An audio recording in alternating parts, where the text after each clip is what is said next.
Good evening. Welcome to our Elgin Publications Tuesday night hangout. Tonight we're going to have 2 half-hour sessions, which I'll introduce to you in a moment. Let's invite the Lord to be with us.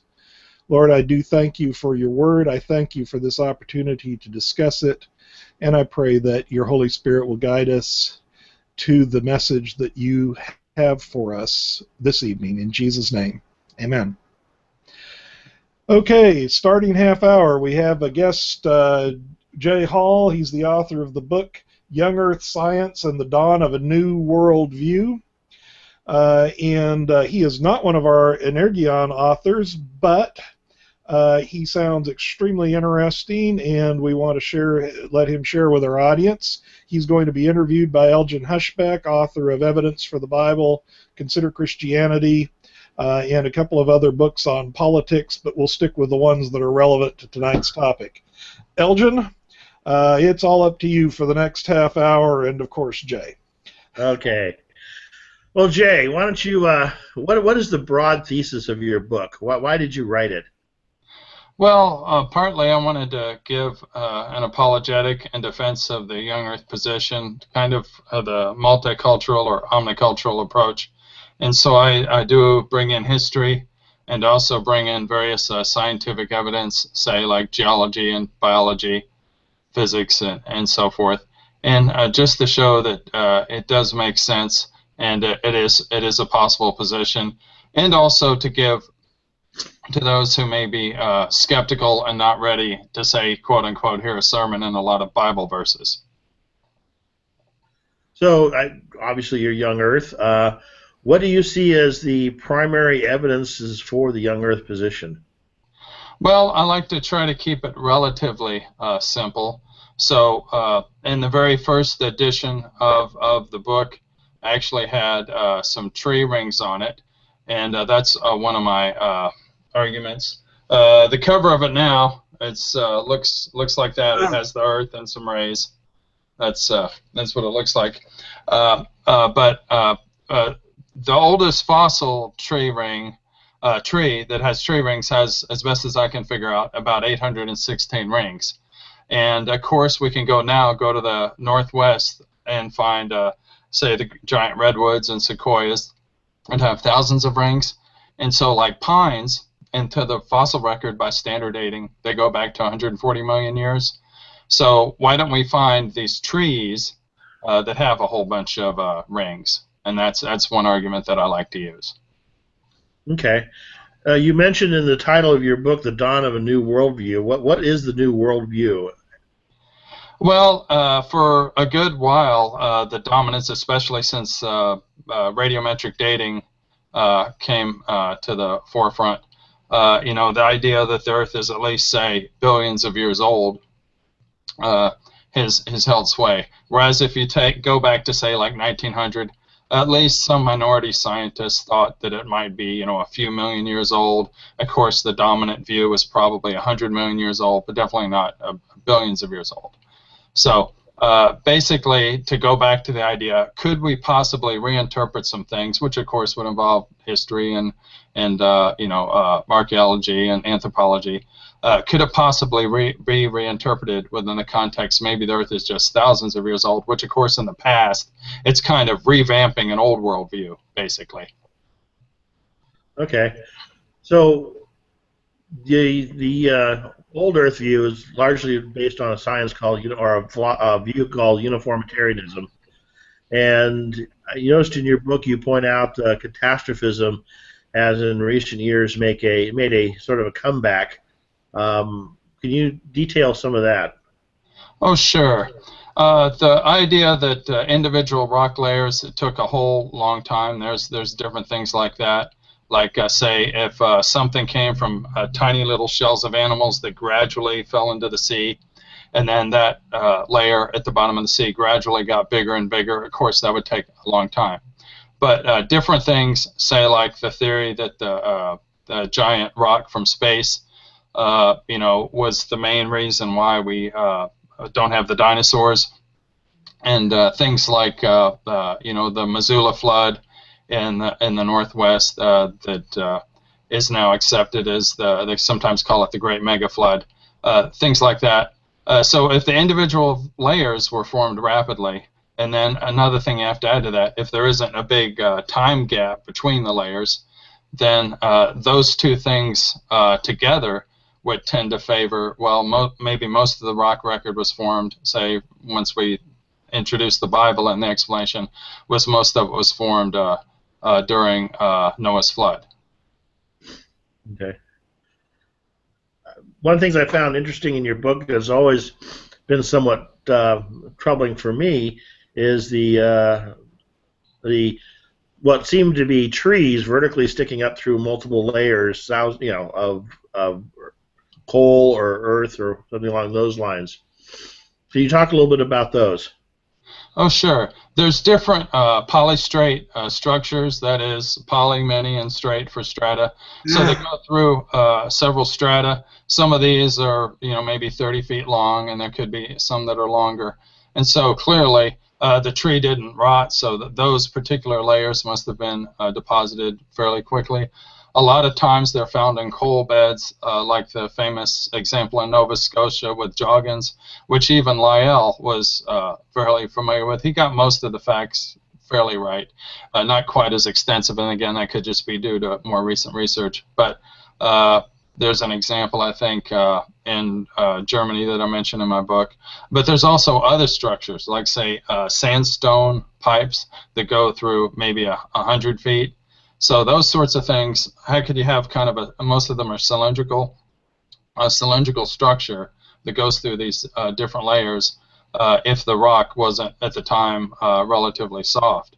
Whereas if it was something that happened in a relatively quick fashion, it would kind of make sense. So it kind of cements those different time layers together. And even, of course, the most well-known standard geologist who supported catastrophism was Derek Ager, who wrote a whole book on it, The New Catastrophism. So how does catastrophism help your view? Well, say for an individual rock layer, say diatomite, and there was a real famous whale that was found in the famous bed in California, but even long ago, say around 1900, they had found different whale bones and whatnot. And again, that's the example where supposedly it's these tiny shelled creatures in the ocean. They fall down to the bottom of the ocean, eventually become cemented.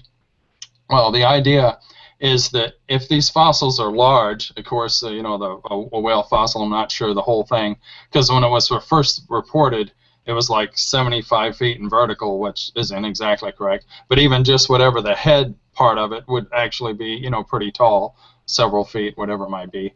But anyway, those types of fossils would not have formed if it was such a slow process. So if this was formed catastrophically, there were a whole bunch of these shells, and they were somehow concentrated, and then buried some. And I think in one spot they even found a bird, which would seem kind of strange. But if all those were put together, then the formation was formed rapidly, and then say like these polystrate fossils, and the idea that many of these layers seem very straight. You don't see the erosional features between the layers. If you can eliminate the time gap between the layers, and each layer was formed in a quick manner, then a whole bunch of the geologic column was formed quickly. So basically, you're arguing that the assumption that these were laid down very slowly over millions of years is false, because you wouldn't have these vertical features in them. Yeah, exactly. So there are certain things that are more troublesome, like how could you possibly explain alleged features that were formed in a desert or different things like this, and those are some challenges. But overall, if you can come up with a catastrophic explanation for each individual layer, then it favors the concept that the whole standardized time frame has to be shrunk. Elgin, let me interrupt you for just a second. Sure. I want to make sure that viewers are aware that we do have the Q&A app active. If you want to ask Jay a question, go ahead and you can either, if you're on Google+, it'll be on the lower right-hand corner, or click the banner on your YouTube screen to join the conversation. And then also we have the showcase active. where we have a link to Jay's website for his book, and also to Elgin's author page, where you can get information about his books. So having reminded everybody of that, let me hand it back to you guys. Go ahead, Elgin. Okay. So can you give me some other evidences for the young Earth position? Sure. Our DNA and the amino acids and everything, they tend to have a certain position, orientation. So, our left hand and a right hand, there's differences. I happen to have a scar on one. I had an accident once. But like the chemical structure, they have a difference. And then for most of life, you have left-handed amino acids. Now, we can look at this in the rock record as well. And over time, the left and the right eventually turn out to be 50-50 over time. And yet some researchers have found that even in some of the older, millions of years old rock, it has, and that term for where they become 50-50 is called racemization. And sometimes they use that for dating if you've looked into that. But for this thing, it's just why aren't these older rocks, how come they haven't got to the 50-50 stage if they're supposedly millions of years old? And of course, the implication is known, so it's, quote unquote contamination. But what if it isn't contamination, and this challenges, say, the radiometric dating? I've heard a lot of the creationists, or young Earth creationists, talk about the importance of Mount St. Helens and what we've learned there. Have you looked into that any? Very much, and I agree with that, because you have a volcanic flow that formed, sometimes it's described as a 1/40th scale Grand Canyon, and I believe when Mount Pinatubo exploded in the Philippines, there were 600 feet of sediment. So you can get these pyroclastic flows with lots of sediment, and they're deposited in a very rapid manner. And there's actually kind of layers to it. So if you just looked at that, fine layers, very very small, you could say, oh, well, that must have been maybe one layer a year, not realizing that it came from a volcanic eruption.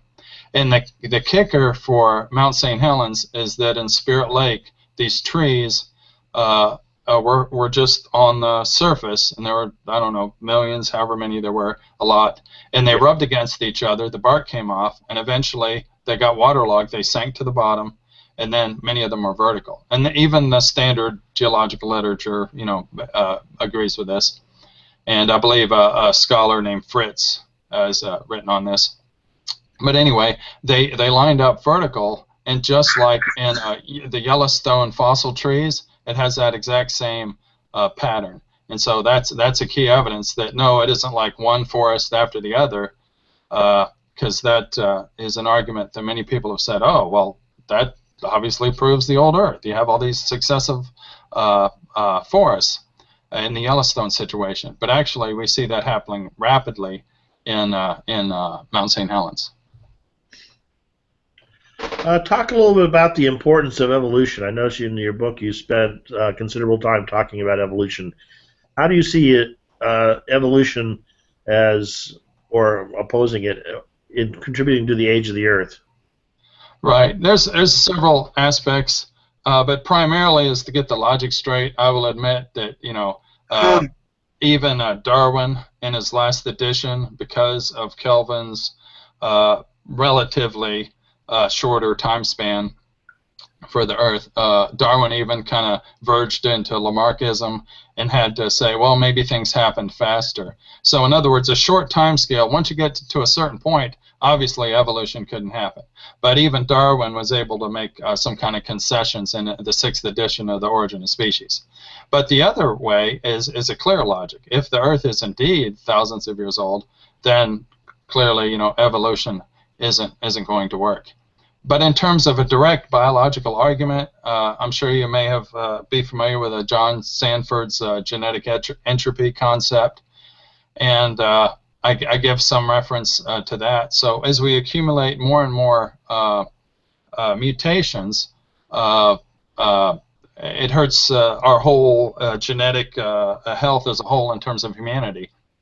And one article in the Standard Journals was, why haven't we died 100 times over?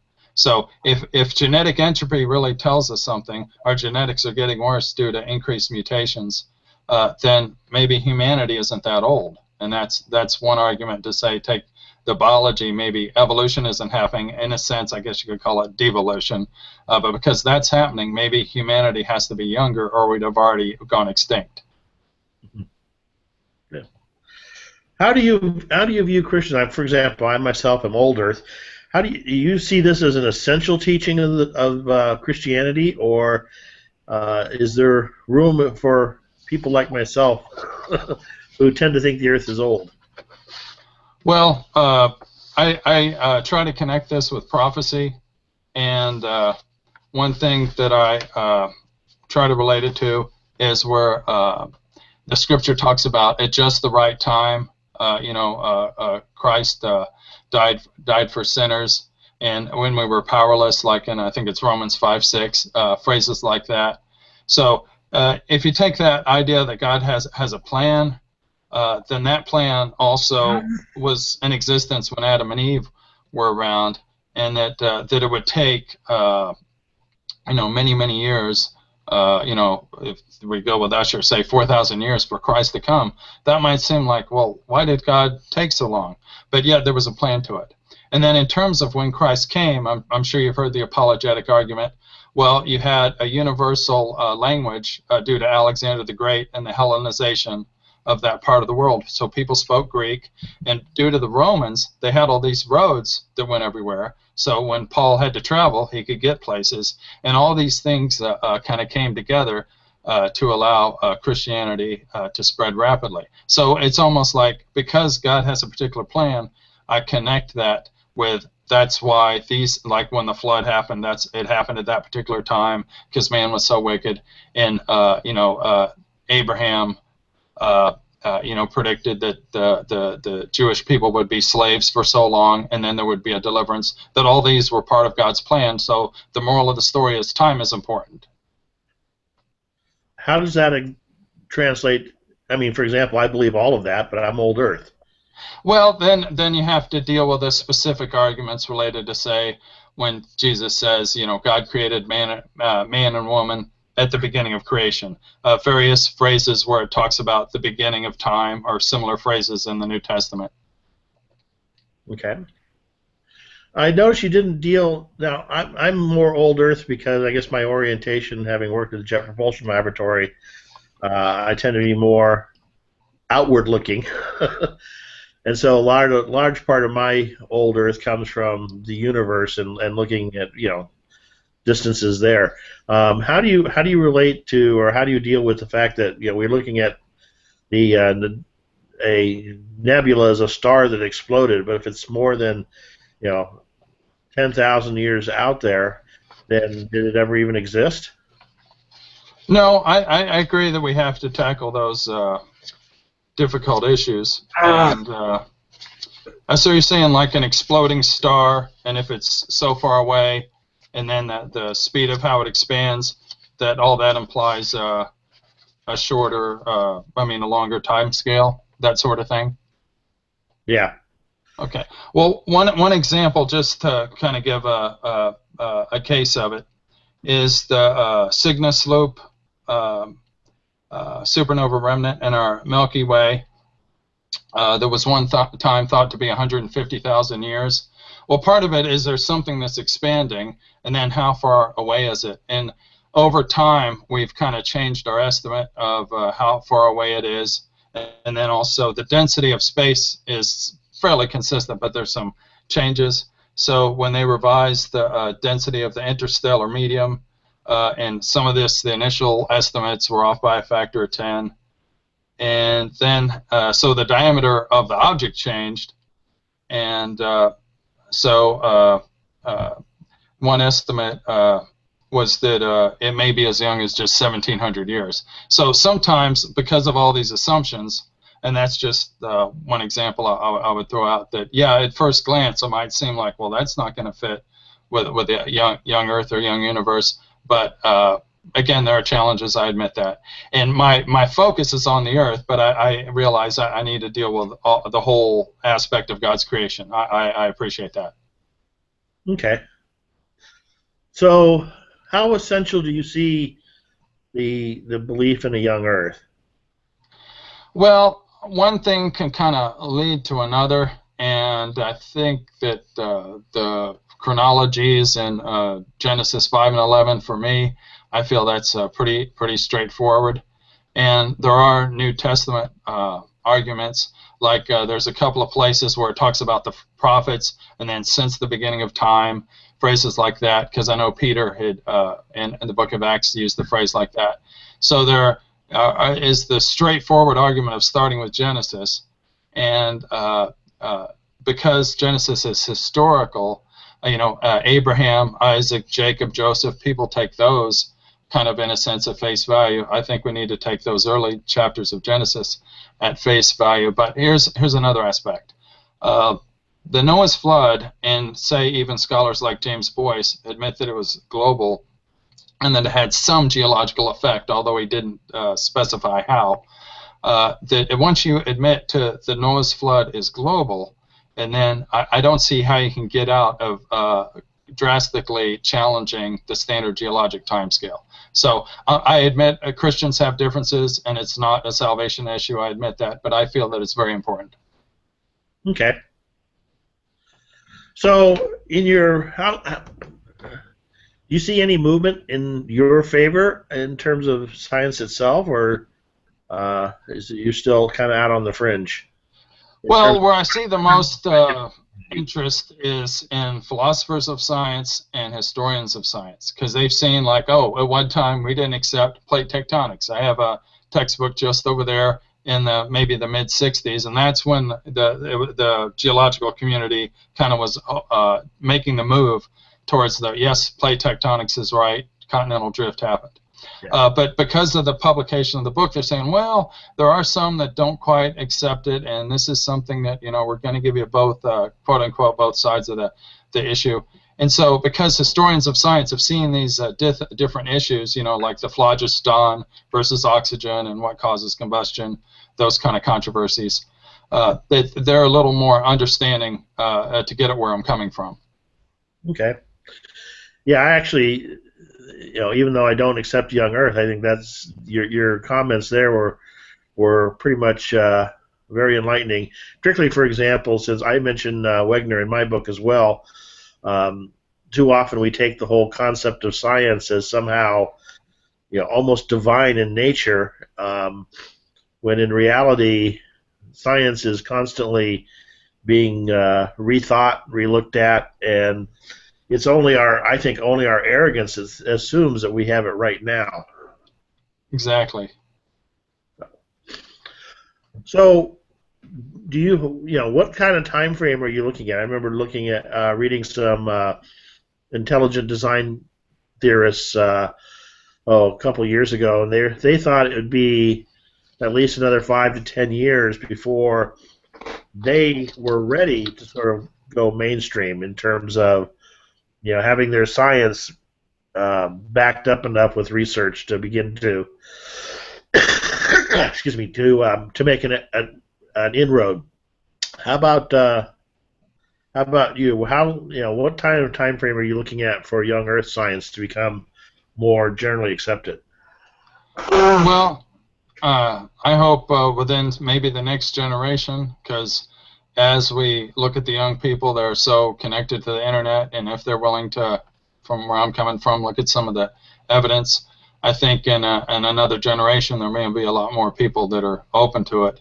And indeed, it's easy to be optimistic. I know Philip Johnson in his early writings was very optimistic, and so time will tell. But I believe that in the Christian community, there's definitely a good representation for the younger position, both from a biblical argument and from a scientific argument. Okay. So, give me another evidence for young Earth. Sure. In different places, carbon-14 has been found in especially coal, but some other things. And if we, and some have claimed even in dinosaurs, which is kind of the extreme. And there's, some unfossilized dinosaurs and soft tissue on dinosaurs of various kinds. So those sorts of things, like, okay, we know that these are at least, like, say 65 million years old by standard dating, but they don't even stop to even do the carbon dating. Most of that, I think, has been done by creationist researchers. But the point is challenge some of the community to do that. Because Mary Schweitzer, the one that's famously found, say, what looks like dinosaur blood cells and stuff, how could they possibly be preserved for so long? In her early days, I'm not sure if she knew both the scientific and biblical argument, but in her early days, she actually grew up, or maybe in her young adulthood, was a young Earth, held the young Earth position, which is kind of ironic. Okay. Going back to catastrophism, have you looked at Yellowstone much? In terms of its possible eruption, from what angle are you asking it? Well, how would that affect? I mean, on the one hand, it seems to argue for catastrophism. On the other hand, they're saying it occurred 600,000 years ago. Okay. Yeah, the last major eruption, really end of the Earth kind of eruption, was 600,000 years ago. However, a fairly significant eruption was 70,000 years ago. And one thing I introduce in my book is indigenous peoples' stories of volcanic eruptions and Native American tales. And one involves James Wilkinson, who was the governor of the Louisiana Territory in the early 1800s. He had a meeting with some Native Americans, and they said that Yellowstone had an active volcano on it. Well, the standard dating doesn't put Native Americans here at 70,000 years. Elgin, we have an audience question. Okay. And I'm going to read this in. This is, of course, directed to Jay. He says, I wonder if you are aware of how many times you used words like if and maybe. You need too many leaps for me to follow behind you. I can't jump that far or often.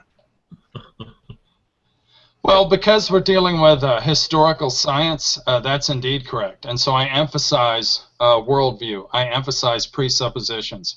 If you come from the evidence and you're convinced that the Earth is billions of years old, the evidence seems to fit in that. And so we have these different correlations. Well, this is backed up with this, and that confirms that. Well, just take the tree ring correlation. Sometimes trees have multiple rings, sometimes they don't have as much, sometimes there's false rings, and in certain kind of strange conditions, you can get two rings relatively rapidly. So I'm agreeing with that. And the evolutionists say a similar thing. So I'm admitting to that.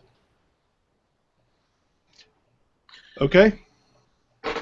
Yeah, I'd actually say too much of, we get the science that oftentimes, from the politicians filtering it or the people filtering it, and we get broad assertions without any consideration of all the actual ifs behind it. So, I'm actually, like I said, I'm old Earth, but I'm not at all opposed to young Earth. I'm sympathetic. In many respects, I like people who rock the boat and who question. I think that's how we learn. And you look at scientists like Wegener, or down through the ages, you find most of the current scientific positions held today were at one point the minority position that was at times strongly opposed. Wegener, for example, was basically run out of town on a rail, actually out of the country. He couldn't get a job at a university in his own country. Ended up having to go to Austria, and could only get a job as a meteorologist. He couldn't even get into the field that he wanted to be in. And it was only after his death that it turned out he was correct. And what struck me is, as a kid, all the evidence I was taught about plate tectonics was pretty much all the same evidence he presented. It's just then it was a different way of looking at the data. So we've been talking to Jay Hall and his book. You want to hold your book up again, Jay? Young Earth Science, The Dawn of a New Worldview. And even if you don't agree with it, I think it raises a lot of important questions, and questions that are worth asking. You want to any final words, Jay? Well, if you'd like to get more information, the main website is youngearthsciencebook.com, youngearthsciencebook.com, and you can contact me at youngearthscience@yahoo.com. Okay. And we'll now turn it back over to Henry. Thank you, Jay. Okay, well, Jay, if you have, I'll mention to people again that link, youngearthsciencebook.com, is in the showcase, so that if you want to go to the website and get more information on the book, that link is available in the showcase, which if you're on Google Plus, you go to it on the lower right. If you're watching via YouTube, you have to click on the Join the Conversation link before you'll be able to get there. Jay, enjoyed having you. I appreciate you coming and sharing with us. And Elgin, I appreciate you doing the interviewing, since it's not my subject. So we're going to be welcoming here Thomas Hudgens in a couple of minutes, and carrying on with a discussion of some translation and texts. So just hold on for that.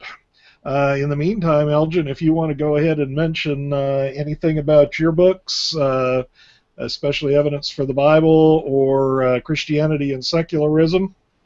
And Jay, I'm not booting you out the door, but that's kind of the end of the interview. You can hang on if you want, but I don't know how excited you'll be about the next topic that we're going to converse about. Well, thanks for the opportunity. You're sure welcome. Nice to have you.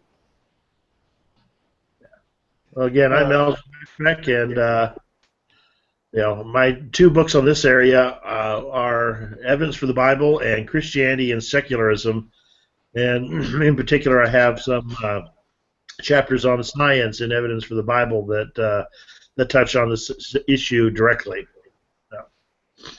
Okay, and those are also, the link to his page is also there in the showcase. And now we're welcoming Thomas Hudgens, who is still muted, and he doesn't have to be anymore. There he goes. Good evening, Thomas. Good evening, my friends. How are you doing? Pretty good. Hello, Thomas. Good to see you, Elgin. You've met Elgin before, haven't you, Thomas? I have. I've had the wonderful privilege to spend some time with Elgin on the Hangouts. Okay. Well, let's start out here by mentioning that Thomas is the translator of David Allen Black's book, Learn to Read New Testament Greek into Spanish, Aprenda a leer el griego del Nuevo Testamento, print 1999, which was, I think, cut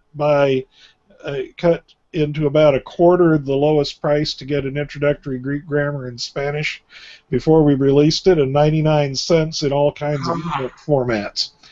And he's also under contract to produce a topical line drive on textual criticism. But since we've been talking apologetics, I'm going to put, I think it's out of bounds for us to talk about the age of the earth, and I'm doubting that I really feel like it anyway. Because the person who was presenting the position isn't here now. But I would like to, I was writing something this morning about apologetics and talking about can you defend a dead church, because I was looking at Hebrews chapter 2, where it says, and there I think there was, to me, a kind of a two sides of apologetics, was the spoken by the Lord, testified, supported by the testimony of those who heard.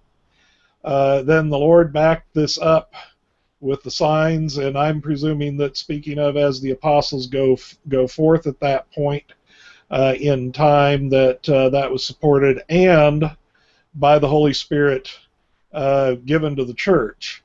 And I know we've sometimes had the back and forth about experience versus, evidence and so on. At least I certainly have with Elgin. But really, to me, those couple of verses, Hebrews 2:1 through 4, give us both elements in kind of one pass.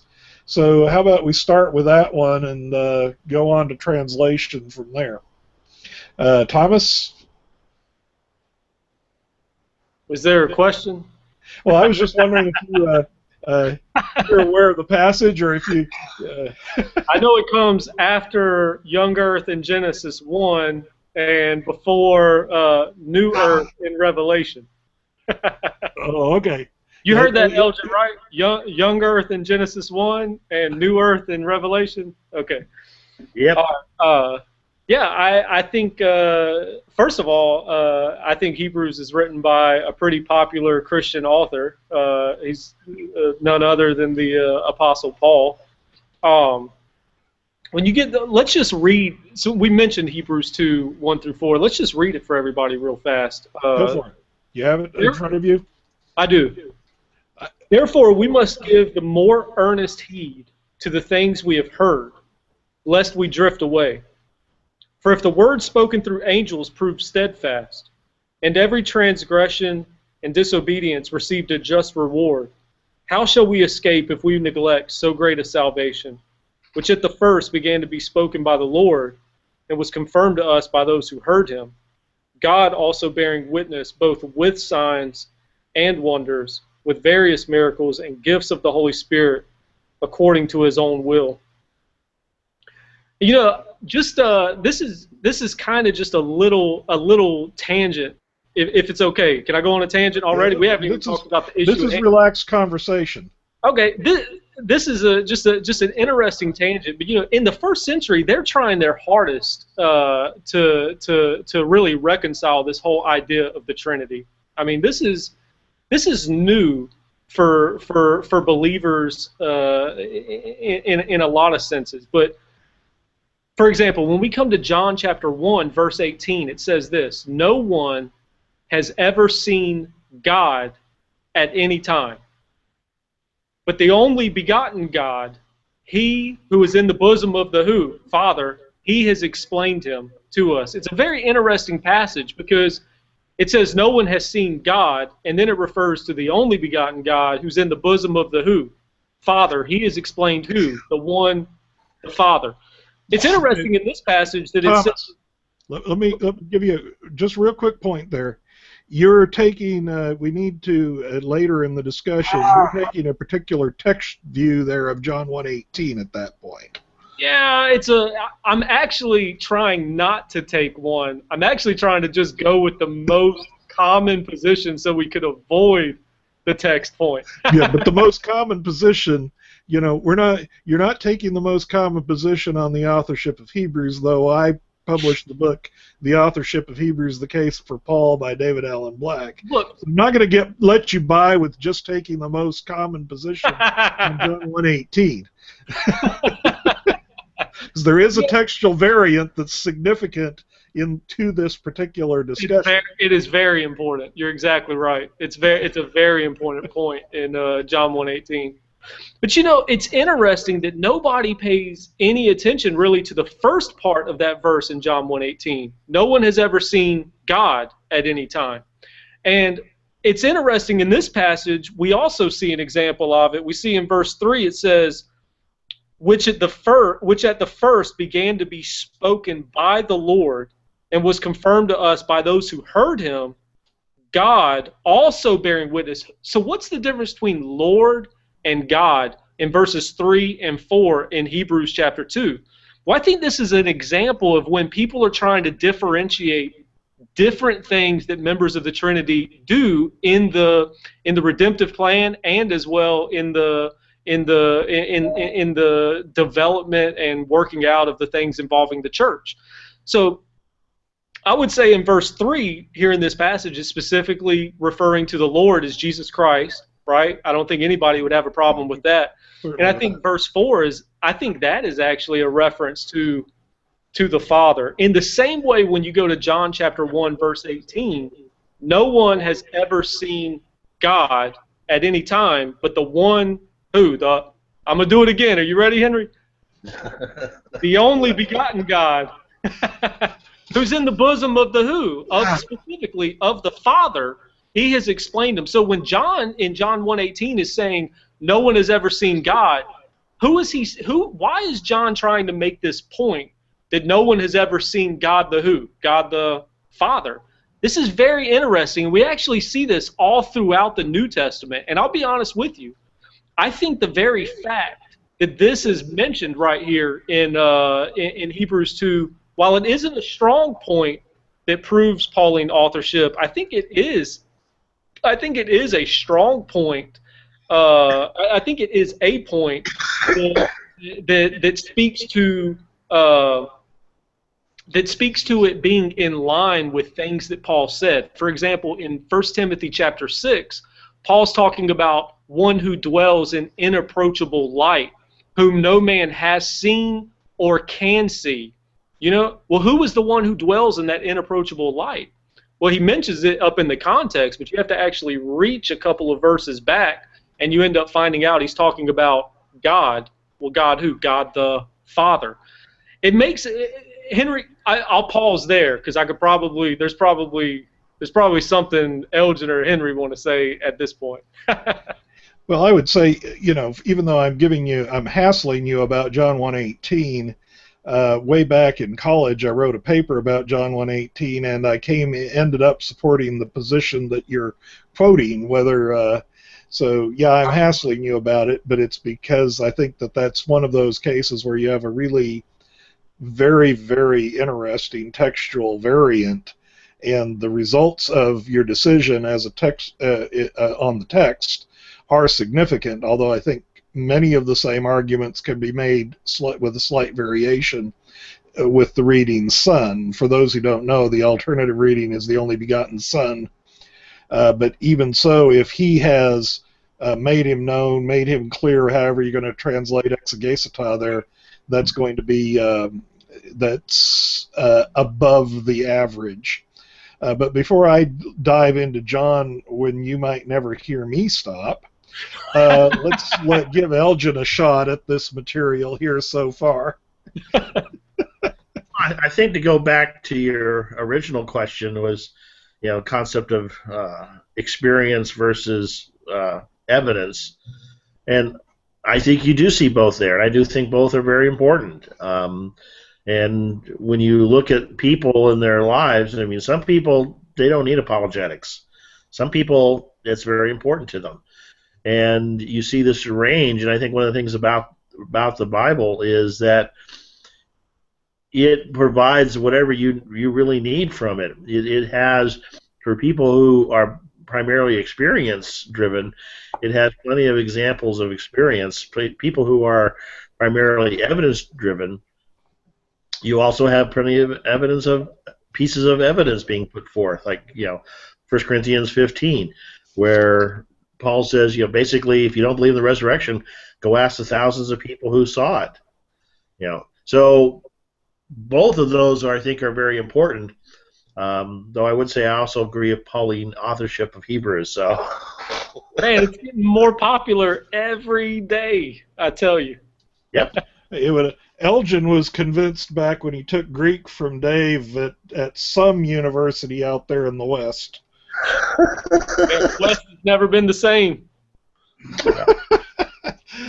Okay, I'm looking for a passage in Hebrews chapter 1, but that I'm going to bring in here. But well, let me just hit on what I was going to say about John without allowing myself more than 2 or 3 sentences, which is, you see that what you're talking about there, that attempt to distinguish, and sometimes without knowing the vocabulary, if you go on in the Gospel of John, where you have this very close oneness between like 1:14, 1:18, and then you get to the point where, you know, I'm here and the Father testifies concerning me, and the vocabulary twists there get very interesting as you go on through the Gospel, and might, you know, similarly to what you're talking about here.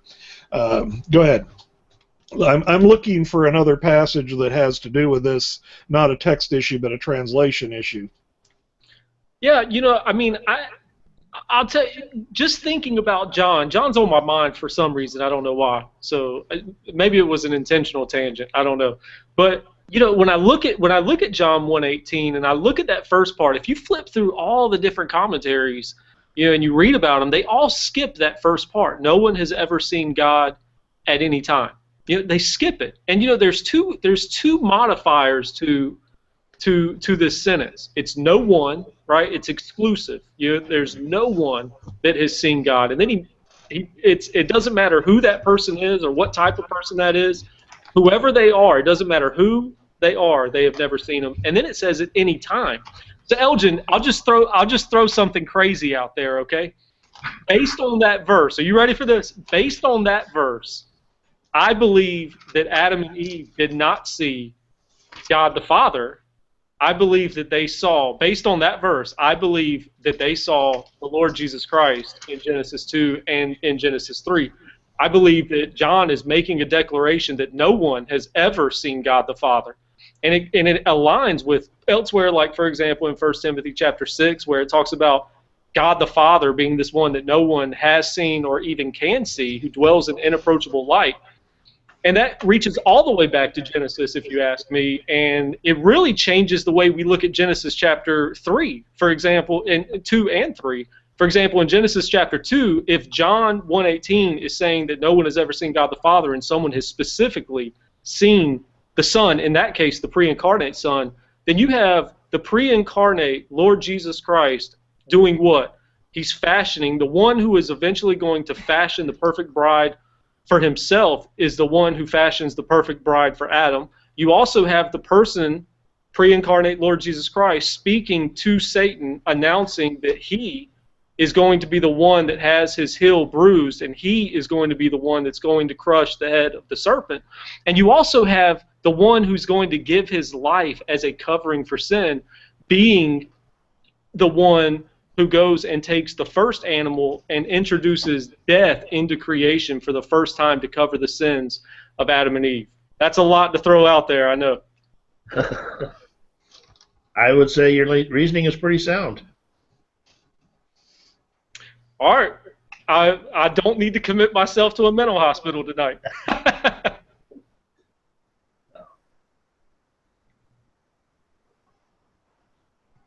Henry, did you find your verse? No, I was kind of working through this, but also considering how long we have to go through. The verse involved is Hebrews 1:9 with the double use of hath there in that passage, and I was looking at comparing the New Revised Standard and the CEV. And before we get tangled with that. We have a question on translation, but on a completely and utterly different subject. Another tangent. I love it. It's a translation issue from somewhere else. Let me select this in the Q&A app, and then we'll go through there. Okay. And not to change the subject, although it does, I'm wondering how you all feel about the use of the word sodomites, 1 Corinthians 6:9. How can a word sodomia that was not invented for 900 years after the Bible was written be found in the Bible? So I'll throw that your direction. I'm going to turn to it here in my Greek New Testament. You know, I'm not giving you time, but I think everybody else is doing the same thing I am. So. Well, I think first of all, you mind if I jump in on this one? I go for it. All right, I think first of all, this one is a heated one to discuss because of what the content is talking about. You know what I'm saying?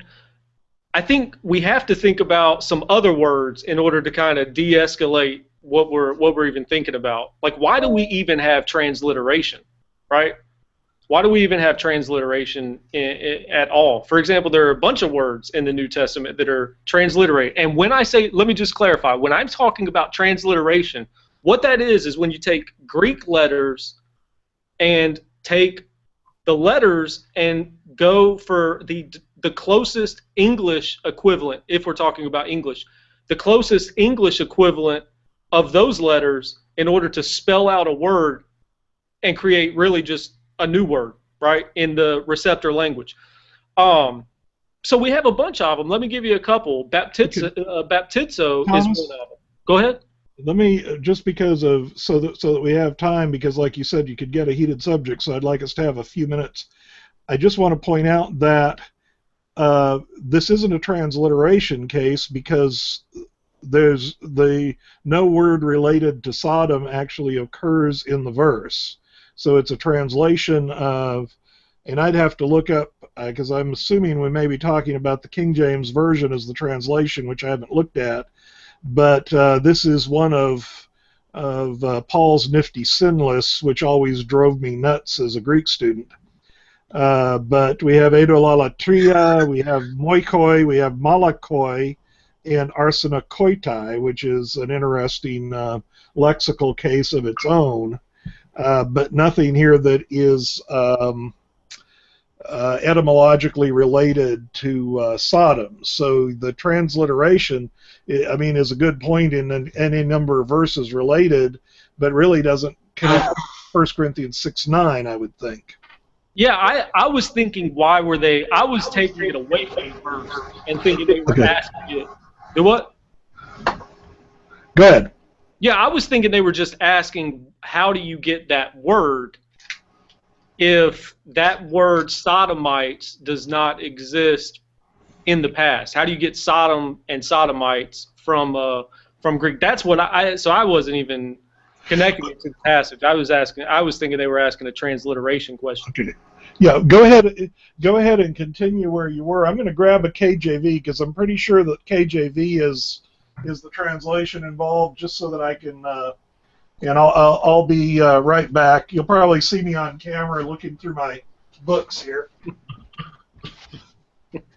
I always like questions that make me go pull them off the bookshelf, and so far they haven't gotten off of my ready reading shelves. So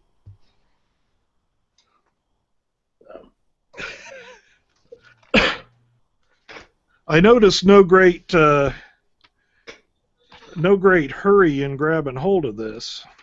Well, I know this is a major issue with, like for example, when we go to the conferences and they have the, at SBL, you've probably seen it when you were there, Henry, the special publishing houses that have a certain bent to them. But this is a major discussion in some of those circles as far as what do we do with the word in these passages. Well, I'm certainly aware that is. I mean, and I have authors on my list who will disagree on take a number of different positions on these. So I'm aware of the controversy, but I'm just interested right now as a translation issue strictly is what I'm trying to answer, as the question was asked. So we have "Be not deceived." Well, it's not KJV. It isn't. It does fornicators, idolaters, adulterers, nor effeminate, nor abusers of themselves with mankind. It's in the New King James Version. It says sodomites. It's the New King James. Oh, okay. Well, I got that wrong. I also have one of those within arm's reach. Yeah, it says nor homosexuals nor sodomites. Okay. So that's one at least. Okay, the questioner has added in and says NRSV for one. I should have looked, because I already have my NRSV open, because I was comparing CEV and NRSV on the other passage.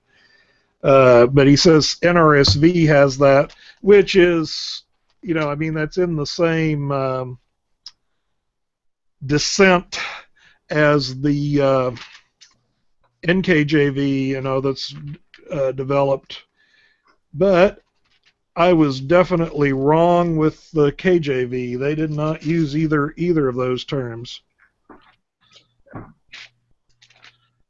Actually, I don't quite fully understand the question. When you're dealing with a translation, the age of the word that you use to translate doesn't really In effect, you're dealing more with the lexical domain of the word, not its age. So For the example, question, translated to English, English didn't exist, excuse me, in its modern form, at the time the Bible was written. So that would argue we can't translate any word into. You couldn't translate the Bible into English. We could only use words that existed prior to the Bible.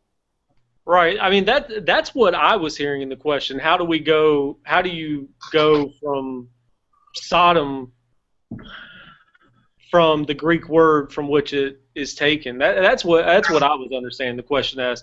If it's a specific question as far as why do we not translate this another way in 1 Corinthians chapter 6 verse 9, that's I'm just confused on what we're asking. Like, I mean, you have two words that are basically referring to homosexual acts. I mean, the one before it and the one after it. The one before it is referring to a homosexual, and then the one after it seems to be referring to the same thing but a different aspect of that act. so that would be putting it as what you would say the better question is to discuss the semantic range of the two words. In particular, you're referring to malakoi and arsenokoites would be the two words that you would be. So if you're going to discuss it, it would be discussing the semantic range of the two words. Yeah, and I mean, we definitely want to identify a distinction between these two words. You know what I mean? It would be something is different about these two words, or it really becomes useless for Paul to not stop with the first word. Well, unless he wants to do it for emphasis. Yeah, I don't know. I can't imagine him emphasizing that one word. Well, the NRSV uses male prostitutes and then sodomites. Now, so that there's a distinction that they're making there, although there's been quite a lot of ink spilled on the two words. Right. In terms of so anyway, because we're running down on time, and so that we can say something constructive about translation, the issue to approach here would be looking at the semantic range of those two words, and then looking at the semantic ranges of words in whatever your target language, English or whatever else, in order to determine a match. Right. When we're doing a lexical analysis, not speaking specifically to this issue, but when we're doing a lexical analysis, there's basically like 5 things we want to do, or when we're doing a word study. We want to identify what the word is and what the possible glosses are. When I say glosses, it's like what are the different ways it could be translated. Then what we want to do is we want to identify how is that word used in the literature written by the same author. Okay? How's that word used? If it's used elsewhere by the same author, how is it used by the same author? Then what we want to do is how is that word used in the rest of the New Testament? Then what we want to do is we want to look at how is that word, if it's used in what's known as the Septuagint, which is the Greek translation of the Old Testament, how's that word used in that? And then we want to ask the question, how is the word used, if it's used at all, outside of all biblical literature? And I think when you do something like that, when you do that sort of a comprehensive analysis of a word, you're going to be able to come back to the context where you're studying a word, and you're going to be able to answer, Paul means this in this passage. Yeah. Well, I think, though, I think that a good discussion for a future date, since we're running out of time, is a matter, is to go through the lexicography. I think the only thing that I would probably quibble with in what you just did is sometimes looking for a series of glosses is perhaps not the best way to get the full semantic range, because one of the issues here is the precise meaning of the term of homosexuality or homosexual, which referring specifically to those who act in a certain way, or to a psychological tendency, which is actually a very modern usage of the word, which is a worthwhile point to distinguish and deal with. And if so, you would not, there might be greater danger, in my view, of using the term homosexual translating a first century document because of a 21st century versus a first century context. You'd have to look at the definition as opposed to the simple gloss. So how would you translate it? Well, I'm not. I'm looking at the time. I was lifting a subject that's going to have to be, that we're going to have to talk to here. I'm just simply saying that I would have more concern there than with sodomite, although the problem I have with sodomite is that the Bible explicitly talks about the sin of Sodom as being primarily the lack of hospitality, and so I dislike using that term for biblical reasons. Yeah, if I could just say one thing before you wrap it up. You can. But, yeah, for me, when I think about this, I go, I want to use a word that makes sense to people when they hear it if I'm quoting this scripture to someone who's not like a trained biblical scholar. And so sodomite, it sounds like almost like something the preacher from Footloose might say. And unless somebody had watched that movie, they don't know what, it's like, it's almost like the word justification. Like it doesn't make sense to people when they hear it. However, a word like homosexual is, a man or a woman who likes a person of the same sex. I mean, I think everybody would understand that. I think there are differences with other words, like where we don't translate the word, and there are better ways to do it. Well, because of the time, I'm going to simply put it this way. Let's lay this aside. We've talked about the technical side of how it's done, but it's a subject that we should come back to, is looking at, and I know that probably we're going to put 90% of the audience to sleep if we're in one of what I call Paul's famous sin lists, and how you translate each one of the words in them. But it would be an interesting linguistic thing for half an hour at some point. Yeah. And I know at least Thomas would probably be interested in engaging with me on talking about. But I would like to give a warning of the particular words that we're going to do, so that we know what the question is. And we'll let Elgin get over his cold first, and then invite him back. Hope you feel better, Elgin. All right. But thanks for joining us anyway, and trying to bring us back to the starting topic at least once. Okay, we're talking with I've been talking with Thomas Hudgens and Elgin Hushbeck. Elgin's the author of the books Evidence for the Bible, Christianity and Secularism, Preserving Democracy, and What is Wrong with Social Justice. Thomas is the translator for Aprenda a leer el griego del Nuevo Testamento, and if, despite my accent, you understand that, you know what I'm talking about. And he is going to be producing a book on textual criticism. So, having run 4 minutes over because we got into translation there, that'll be it for tonight. And you just have to subscribe to the YouTube channel and watch for the announcement for when we'll get back to that one. But actually, I do promise we will spend some time on it. And for those of you who will be bored, it's a warning. And for those of you who want to discuss it, it's an invitation. Thanks so much, and we'll see you all next week. Oh, before we close, Elgin will be with me on Thursday night talking about Daniel 9. Probably especially Daniel 9:27, but we're going to be on my Thursday night eschatology Bible study. We'll be talking about the 70-week prophecy of Daniel 9, and probably getting fairly technical, knowing Elgin and we've both spent an awful lot of time reading that chapter, so I suspect it will get technical. And with that, good night, everybody.